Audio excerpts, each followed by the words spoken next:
Wendy Alberts is the CEO of the Restaurant Association of South Africa. Wendy, good afternoon to you. You get an extra hour to trade in the evenings, an extra hour for workers at restaurants to get home. Is this going to make much difference for your members? Stephen, we've been campaigning for a long time now. As you well know, the Million Seats in a Street Wednesday was really to highlight the decimation. And key to all these benefits that we are engaging with at this time is really to outline how we can make restaurants more functional and make the proposition for us to keep our doors open better. So we've certainly been engaging with the correct people in terms of lifting the ban of the curfew, which absolutely does help us. We can certainly have an evening trade. It also allows us to be able to clean our restaurants properly and prepare for the next day's trade. Liquor is still very, very important to us, and we are continuing engagement with the lifting of the liquor ban. We also are appreciative of the intra-provincial travel, which allows residents and leisure travel to be included, which will certainly help restaurants. It's a small win for restaurants, but actually from the onset it should never have really been included to have put the issue, which made absolutely no sense from the start. I mean, for you, as always, it just seems to keep coming back down to alcohol. Until alcohol is allowed to be sold at restaurants, your members are going to be in a difficult position. And Wendy, I mean, as you know, it seems probably quite a long way off before that can happen.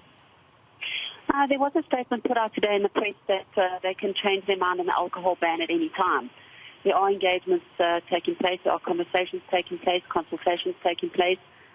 We certainly endeavouring from our side, partnered with the Taverners Association, Independent Liquor Traders Association, to work compliantly in engagement with government to have these conversations. And all we've asked for weeks on end is we understand that there is a responsibility to the curve, that there is COVID.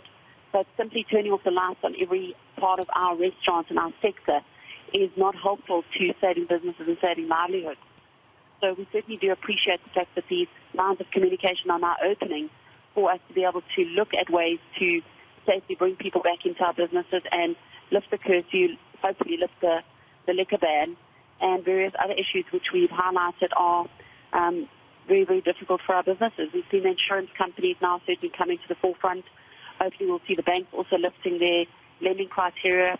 A lot of the landlords have certainly come forward this last week, and the consumers are coming back into our restaurants.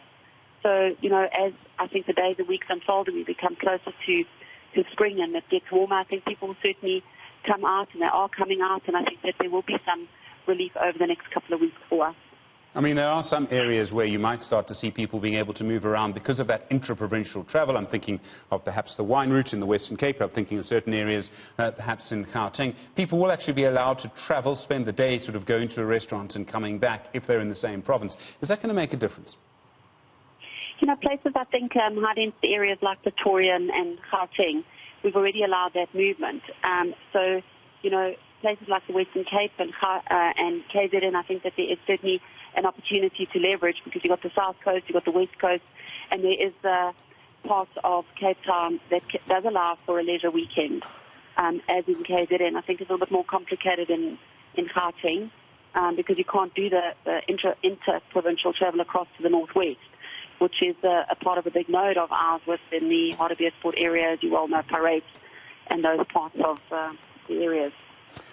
So going forward, you've got conversations. We all know that people are looking at what's happening with the curve, and that's really going to determine, we presume, what happens next. Government says it's following scientific advice. The Western Cape says that it believes it may be beyond the peak now. In other words, the peak is behind it. Obviously, it's early days. I mean, that's probably the most important thing for your industry, actually. Absolutely. I mean, we've got to bring mobility in. We've got to be able to bring increased consumers. I think that we certainly are winning the hearts of consumers. We certainly saw a wonderful weekend this weekend.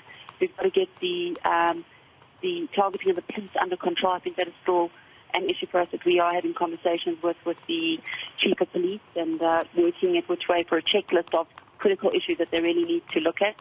And we'll continue with, lobbying for the liquor. We certainly need it, and the wine, we certainly need it. A lot of people rely on their jobs are at stake, and the extension on the amount of people that are losing their jobs as a result of the add-on effects and the add-on businesses that survive off of restaurants.